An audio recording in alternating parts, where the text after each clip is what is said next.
811 WBCK, joined in the studio by a couple of folks. Battle Creek Police Chief Jim Blocker. Good morning, sir. And good morning to you. And Joel Fulton is here from Freedom Firearms as well. Good morning. Morning, Richard. How you doing? Great. Thanks for the time today, both of you. I'm inspired by a story recently of a young boy who wandered into somebody else's home, I think, and found a gun, ended up injuring himself in the process. And that got me thinking about gun safety, which is something the both of you think about almost every single minute, probably. It certainly is a topic of significant discussion.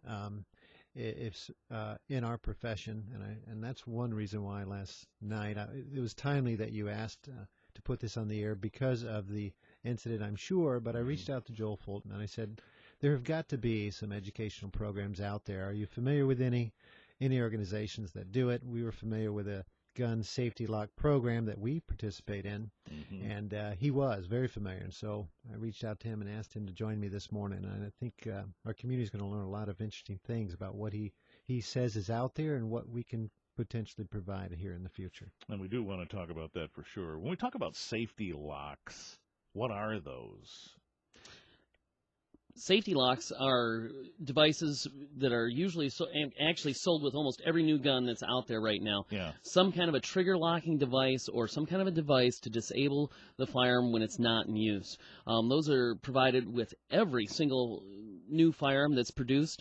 There's also a huge project that's been going on for quite some time, what Chief Blocker just referred to as the Project Child Safe, and that's actually sponsored by the National Shooting Sports Foundation. The National Shooting Sports Foundation is the national trade organization for the firearms manufacturing and retailers industry. In other words, it's the same thing as the National Restaurant Association is to restaurants. Right. So we put huge money into safety because we believe that these products should be used properly and responsibly, and we put that money into those programs to promote that kind of safety.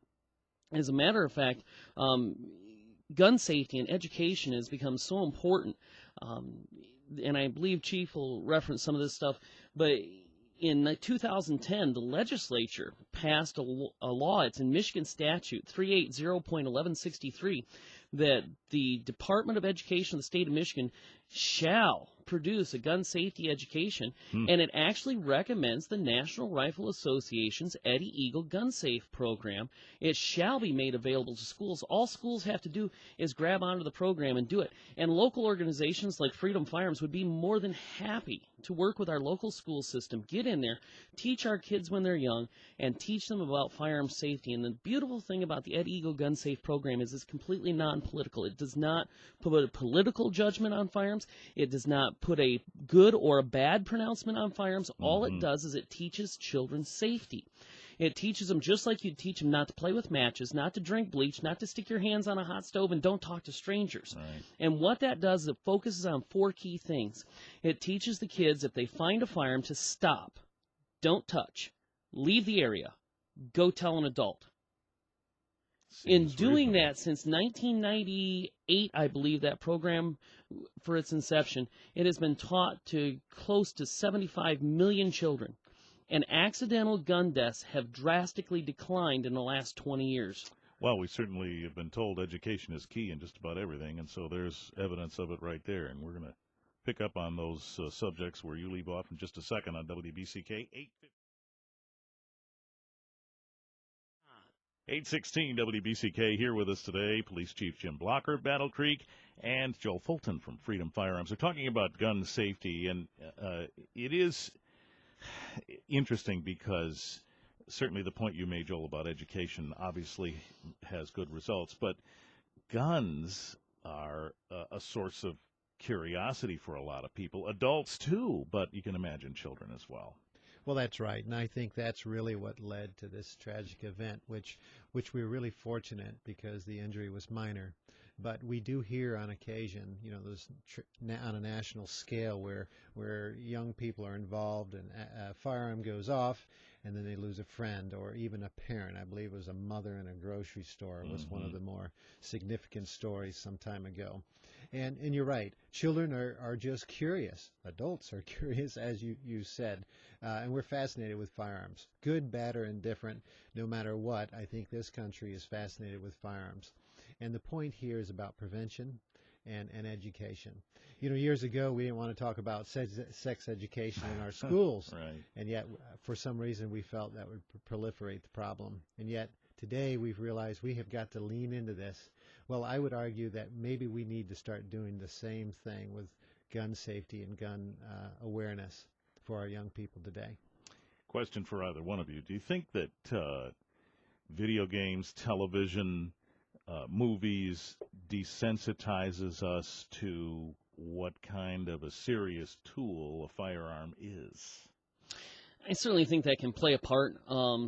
My biggest thing about violent video games is that violent video games have the same kind of operant conditioning that we're currently using in our military teaching, because it's not natural for human beings to kill or seriously injure another human being. You have to be conditioned for that. That same kind of conditioning goes on with violent video games. The key to military is that when they put in that operant conditioning, they protect it with social conditioning. You only do it under certain rules of engagement. You only do it under certain orders. The violent video games, unfortunately, are often minus some of that social conditioning. Mm-hmm. And what I mean by social conditioning is a moral foundation of right and wrong. Kids who play violent video games but go to church, you don't see nearly as many of the problems as you see with children who have violent video games but have no parental guidance. So we need to make sure that we're involved as parents. We need to make sure as parents that we're starting to demand some of the educational needs that we need, specifically with firearms. If your schools don't have the Eddie Gun Safe program in them at the elementary school, go to your school boards and demand it. Say, we need this kind of education in our schools so that our kids are protected. So violent video games, sure. Now, do kids have more knowledge of firearms? I had a kid come in the other day. I had a Chris Vector in there. If you don't know what a Chris Vector is, look it up. Heck, I barely knew what it was. It had no earthly being in my gun shop. It was just really cool. Mm-hmm. I had several adults come in and had no idea what it was. This 12-year-old kid comes in and tells me exactly what it is and how it operates. Oh, my. I'm like, how do you know this? He goes, it's in my video game. Uh-huh. So it is, speaking of education, the video game is educating them about different kinds of firearms, too. That's interesting. So parents listening to this, Joel, and they're saying, yeah, I'd like my child to have access to this educational program, but it's not in my schools. Is that the only way they can get it? It's not the only way they could get it. If parents had a group of children in a neighborhood that they wanted to have educated, contact me at Freedom Firearms. Say, hey, we'd like to get a program together. I will come to your neighborhood. You can come to my classroom. It doesn't matter to me. We'll do the program and get the program going. If you want it done in your schools, then go through your PTA and push for it in your schools. I'll go get the Eddie Eagle costume up at Eaton County, has an Eddie Eagle costume. I'll contact Chief Blocker, and we'll have a police officer there. We'll make sure that it's done in a very positive way so that kids understand how to respond to a firearm if they find it. They need to stop, don't touch, leave the area, go find an adult. Chief, on top of everything else that the police department does, are you charged at all with trying to spread the word about firearm safety in some sort of formal way? Well, I think we are. That is part of our, I believe it's part of our responsibility, at least getting the word out about firearm safety and reaching out to partners as we did just this week with Joel Fulton. We're all in this together. This is just not a police responsibility. I think we're putting this back on the community and our parents and the guardians. If firearms are in the home, you have a responsibility, just as the same responsibility exists if you drive a vehicle.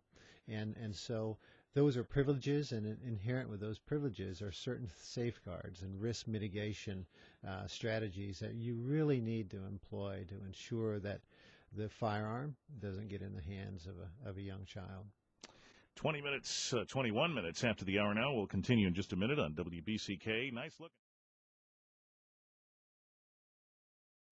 823 WBCK. Chief Jim Blockers here, Battle Creek Police, and Joel Fulton with Freedom Firearms. We're talking about firearm safety. I suppose it's reasonable at this point in our discussion to talk about what the responsibilities are of gun owners as it relates to safety. That is to say, how do you handle this thing when you're not handling it?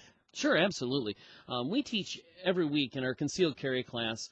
We teach folks that, first of all, as a matter of safety, you should always have your doors locked at home anyway. Sure. Your doors should always be locked. That way strangers aren't just walking in. You open yourself up to a lot of harm if a stranger can just walk in and take advantage of you. But in the ancillary, at least, a child can't walk in.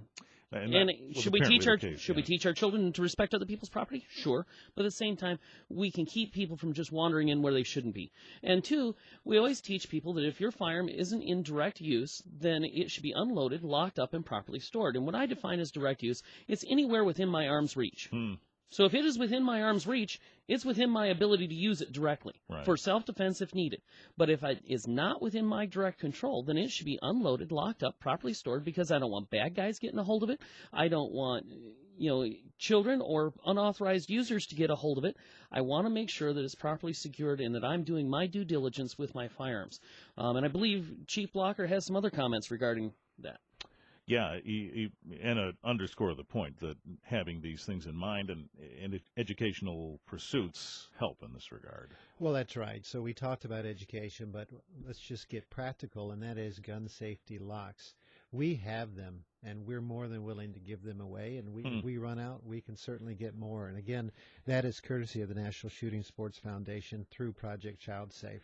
If we look at the numbers, over the past decade, Project Child Safe has created a comprehensive program for firearm owners to be safe, responsible, and help prevent these kind of accidents from happening.